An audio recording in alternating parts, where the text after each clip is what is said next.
If you're going after a man, if you're the one chasing him because you believe that if you do nothing, he won't have the guts to go after you, I'm telling you, he's not your man. Because a man may be limited in many things, but there's one thing all men know how to do, and that is how to pursue a woman. Men are hunters by nature. In the old days, men would go out and hunt after lions to bring home food. Can you imagine what would happen if he would stand in front of that lion and he would realize that today wasn't such a good day to hunt a lion after all? That's why I'm telling you, a man knows how to get what he wants, because every action he does is goal-oriented. And because he's also very territorial, if he really likes a woman, nothing, absolutely nothing, will stop him from pursuing her.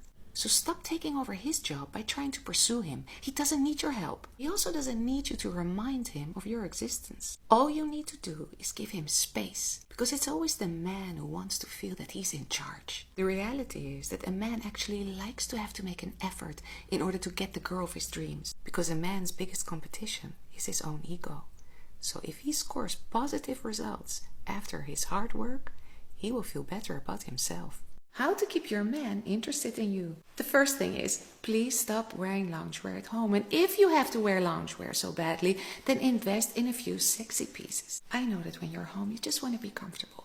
But your man believes that he married a goddess. But a goddess doesn't walk around at home with oversized, possibly dirty loungewear and her hair in a bun. And if you want him to continue seeing you as this most gorgeous woman ever, then start acting like one. Don't dress up and make yourself pretty to go out into the world and impress people you don't care for. But invest in your appearance when you're at home with the most important person in your life. And the second thing is, make sure to always invest in date nights. In a long-term relationship, what we tend to become as a couple is two people who sit on the sofa and watch TV at night. But a date night is all about spending quality time together. And even if you have little kids and you can't leave them alone, you can still organize a date night at home. All you need to do is sprinkle a bit of your feminine energy, dress up, make yourself pretty, and cook him a beautiful meal. The only thing you want him to do is to be on time and to switch off his phone. And because one of the dangers of being in a long-term relationship is to get bored with each other, the nicest way to organize date night is to do it as a surprise last minute. Because being spontaneous in what you do for your partner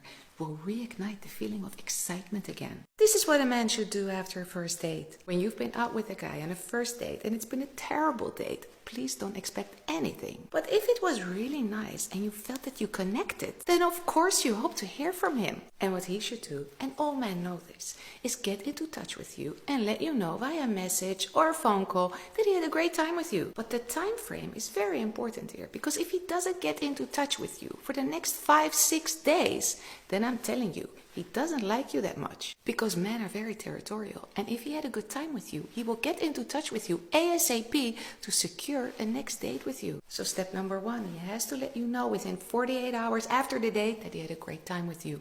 And step number 2, he has to make sure that he secures a second date with you within a week or so after the first date. Anything less than that, ignore it and start dating another guy.